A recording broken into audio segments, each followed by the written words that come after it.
His lips found mine with a hunger that had been simmering beneath the surface for months. The kiss was desperate, tender, and forbidden all at once. His hands slid into my hair, pulling me closer, as if he'd been starving for this, as if letting go would break him. I never believed in cliches, not the kind you hear in movies about locking eyes across the room or feeling an instant connection. But the day I first saw him, everything I thought I knew about myself began to unravel. It was my second week in college, and I walked into Literature 203, trying not to look as nervous as I felt.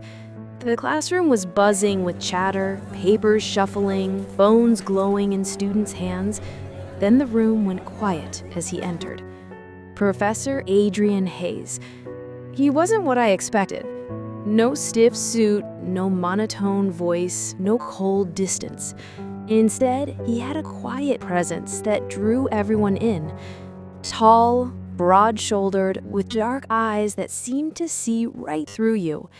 His hair was slightly messy, like he had run a hand through it one too many times, and his voice carried a calm authority that silenced the room effortlessly.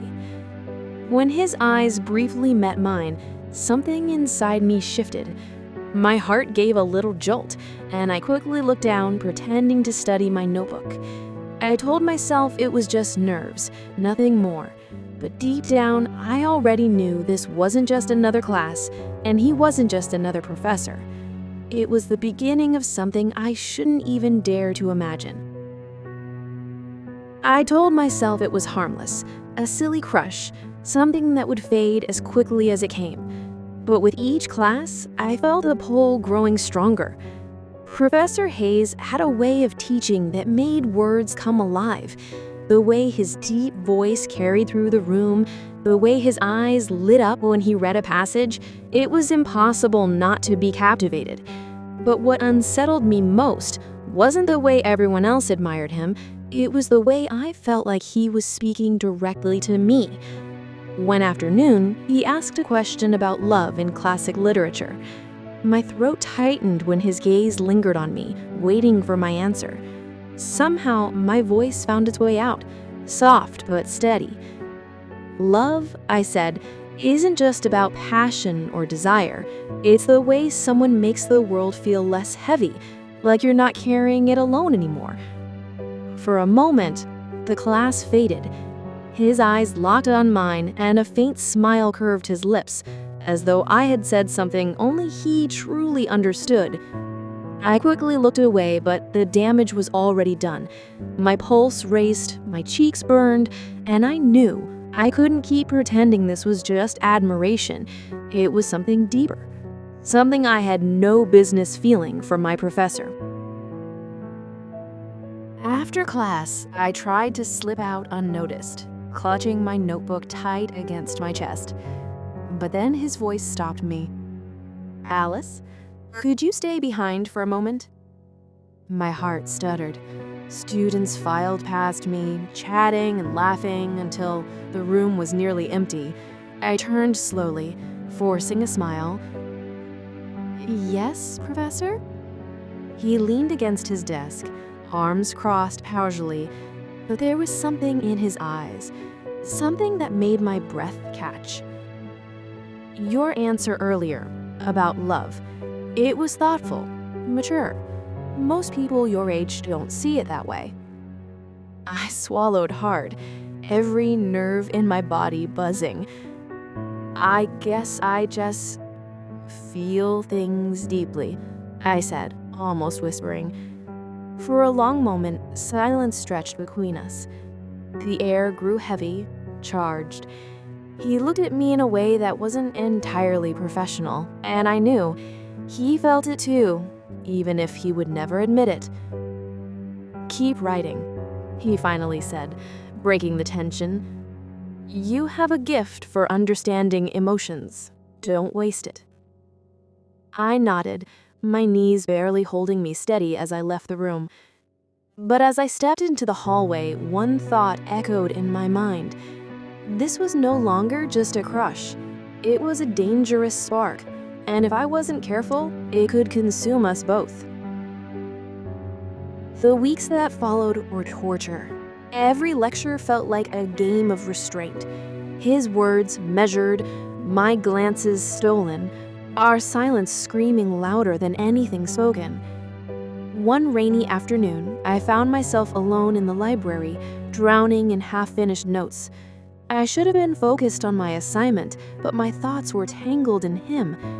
That's when I heard the familiar, low tone of his voice behind me. "Studying hard, I see." I spun around, startled, and there he was, Professor Hayes, holding a book in one hand, his shirt sleeves rolled up, his tie loosened, as though he had abandoned formality for the evening.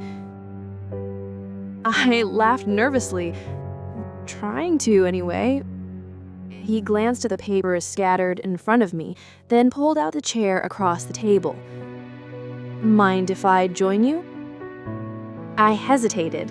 Every warning bell in my head screamed at me to say no, but my heart, my reckless, foolish heart, betrayed me.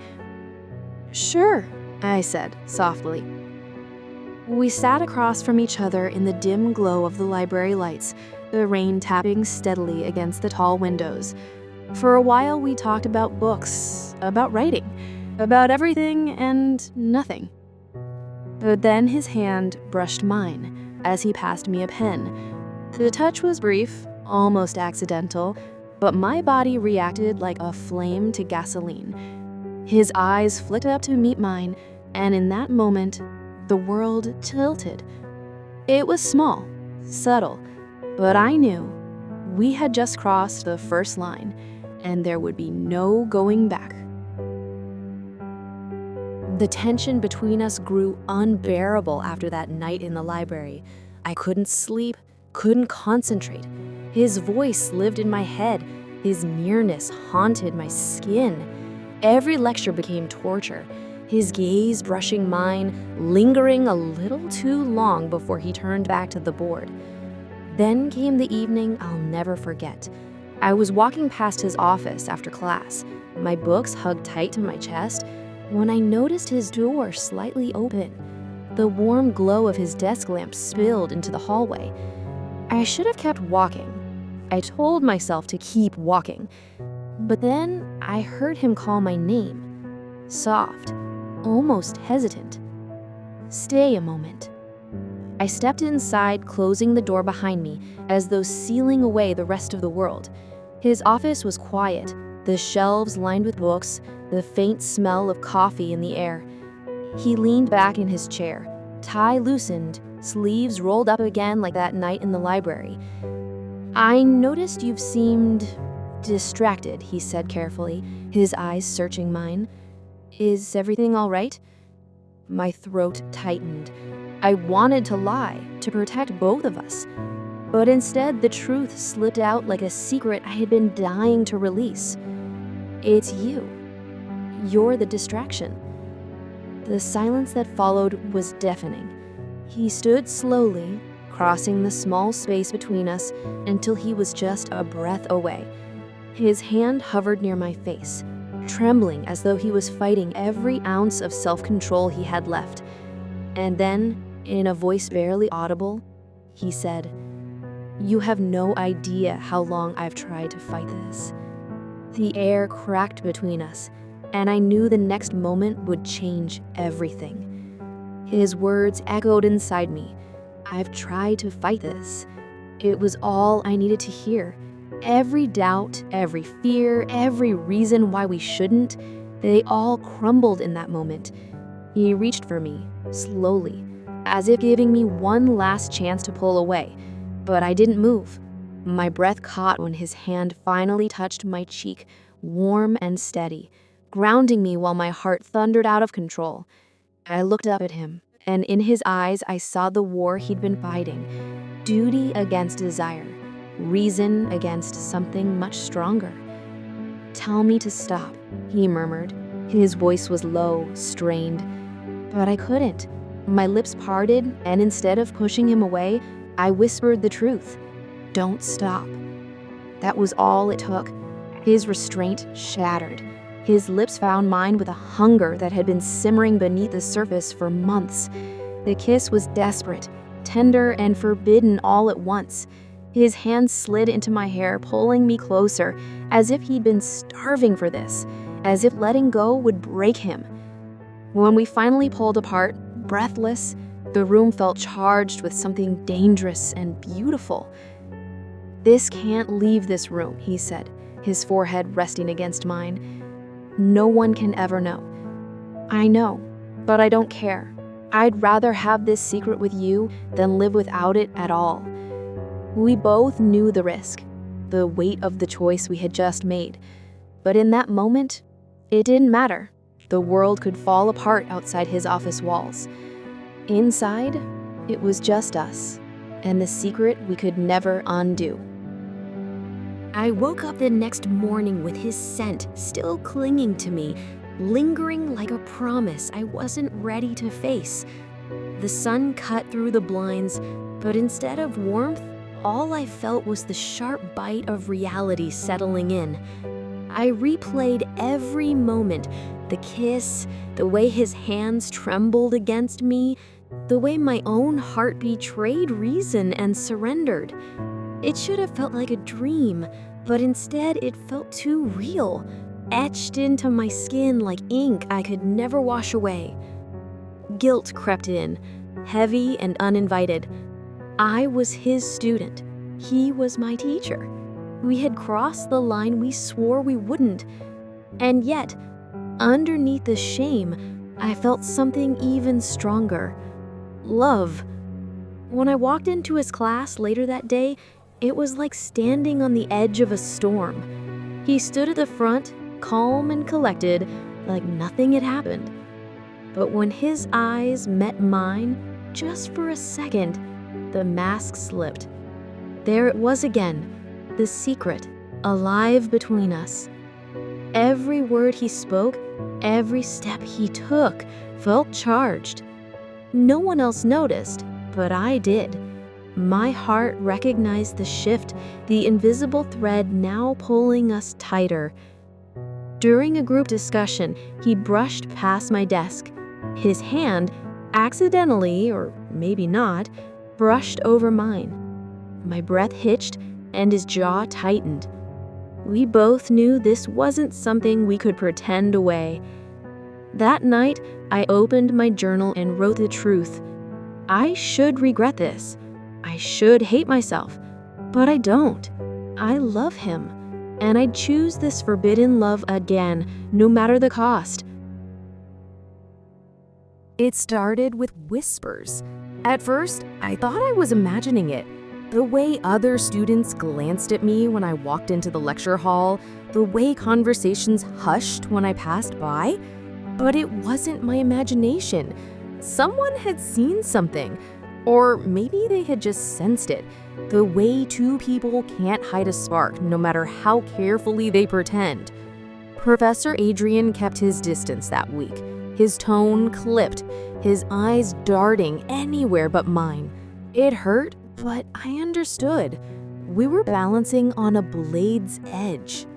At lunch, my best friend leaned in close, her voice low.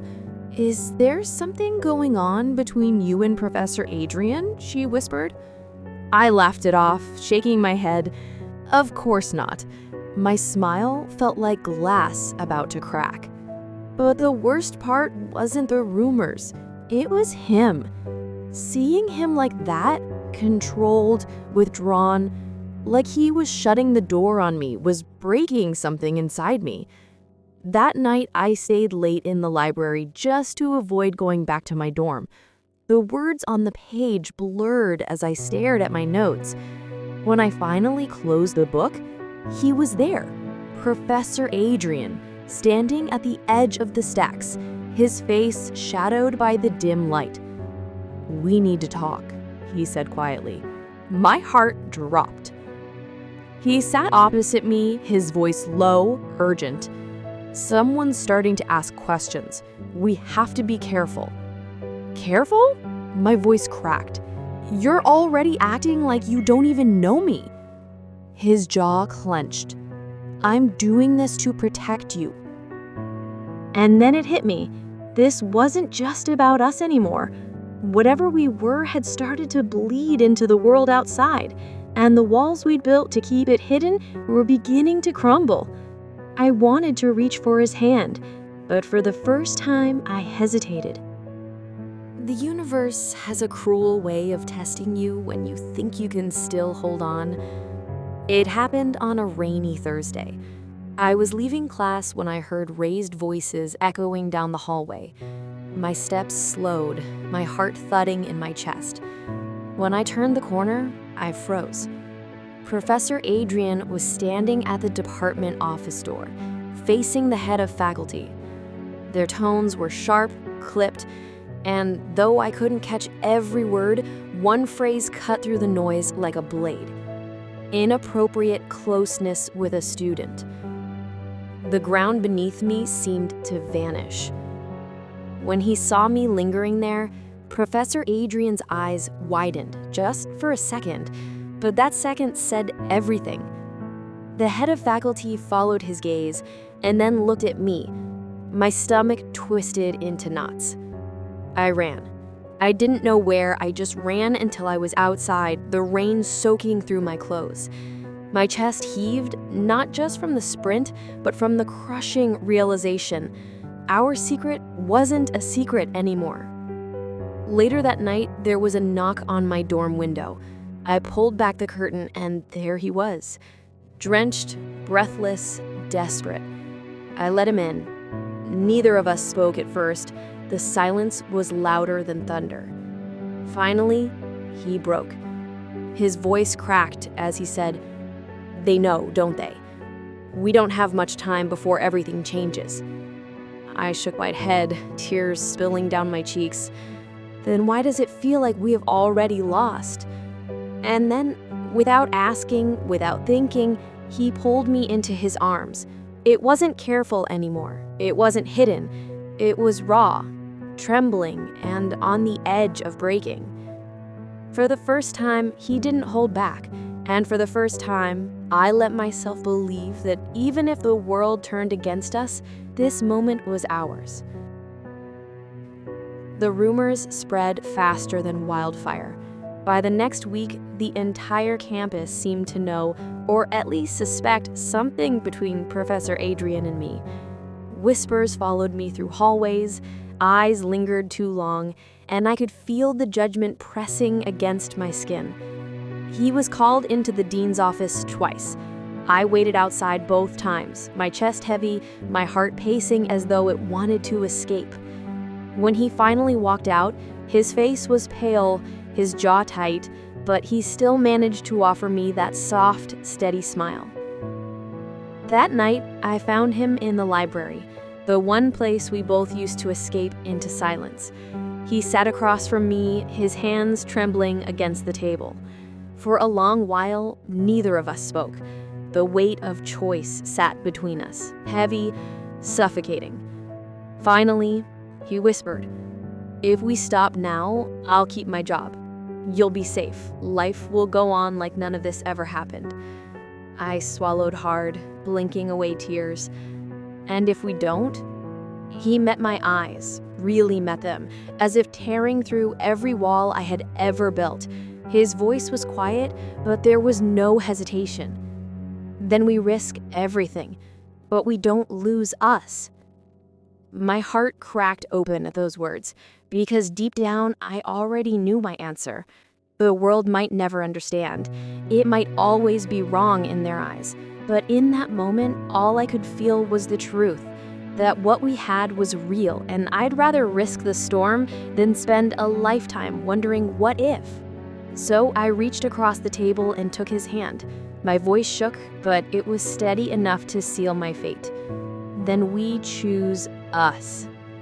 Outside, the night roared with wind and rain, but inside that quiet library, a fragile promise bloomed. It wasn't victory, it wasn't defeat, it was love, standing tall in the face of everything that tried to tear it down. And maybe that's all it ever needed to be.